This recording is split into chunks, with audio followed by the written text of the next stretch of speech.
জাতীয় ক্রিকেট দলের খেলোয়াড় রিশাদ হোসেন 1 বছর আগে বিয়ের কাবিননামায় স্বাক্ষর করেছিলেন। সে বিয়ের আনুষ্ঠানিকতা সারলেন বৃহস্পতিবার 11 জুলাই বিকেলে।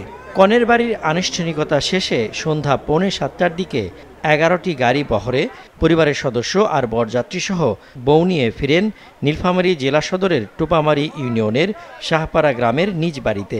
মানে অফিসিয়ালি আর কি অ্যানাউন্স করা হলো। জাস্ট আমার বিয়ে 1 বছর আগে হয়েছে ফ্যামিলিগতভাবে, তো আপনারা যেটা দেখতেছেন এটা জাস্ট হচ্ছে ফর্মালিটিস মেনটেন আর কি।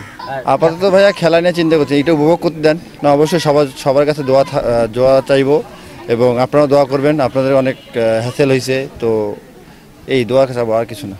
দেখা যায়, এখন কোনো চিন্তা করি না, বাসায় যাই, এই হ্যারাসমেন্টটা থেকে আগে উঠি, তারপর দেখা যাক ইনশাল্লাহ। ক্রিকেটার রিশাদ ভাইয়া হচ্ছে অনেক ভালো খেলোয়াড় অ্যান্ড ছোট থেকে একটা স্বপ্ন ছিল যে ক্রিকেটার সামনাসামনি দেখা, অ্যান্ড আমার মামাতো বোনের সাথে তার বিয়ে হচ্ছে, এটা একটা অন্যরকম পাওয়া। ভাইয়াকে সামনে থেকে দেখতে পাচ্ছি, আর তাদের দাম্পত্য জীবনে সুখের হোক, এটাই আশা করি। পার্শ্ববর্তী ইটাখোলা ইউনিয়নের পশ্চিমপাড়া গ্রামের ইলিয়াস প্রামাণিক জুয়েলের মেয়ে সিদরাতুল মুনতাহার সঙ্গে রিশাদের বিয়ের কাবিননামা হয় গত বছরের 13 জুলাই। আজকে আমার মেয়ের বিয়ে রিশাদ হোসেনের সাথে। আপনারা দেশবাসী সকলেই রিশাদের জন্য দোয়া করবেন, সামনে যেন এগিয়ে যায় রিশাদ, দেশের জন্য মঙ্গল কামনা করি। রিশাদ আমার ছেলে, তো ওর আজকে বিয়া, সবাই ওর জন্য দোয়া করবেন। ও যেন বিশ্বজুড়ে নাম করতে পারে, সেই দোয়াই আমি করি। ওয়ালটন এসিতে ইনস্টলেশন একদম ফ্রি। কনে রিশাদের মামাতো বোন বলে জানা গেছে। এ বিয়েতে 101 টাকা দেন মোহরের কথা জানান নিকট আত্মীয়রা। আর ওই কাবিননামায় কনে পক্ষের আত্মীয় কলেজ শিক্ষক আব্দুল হাকিম শাহ স্বাক্ষর করেছেন উকিল হিসেবে। কাবিননামায় সাক্ষী হয়েছেন জেলা পরিষদের সাবেক সদস্য দেওয়ান বিপ্লব এবং শাহানুর আলম শানু।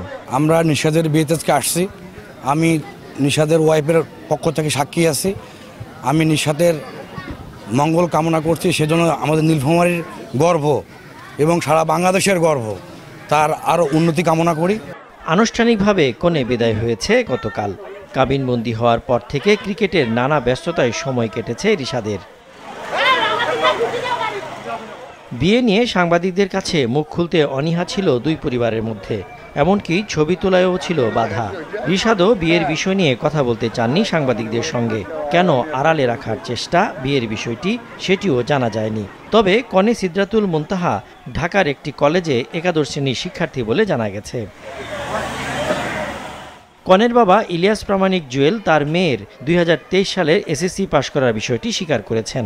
1 বছর আগে কাবিননামা, এরপর বিয়ের আনুষ্ঠানিকতার বিষয়টি স্বীকার করেন রিশাদ হোসেন। বলেন, আপনারা সকলে দোয়া করবেন আমার এবং আমার স্ত্রীর জন্য। মাছরাঙ্গা নিউজ ডেস্ক।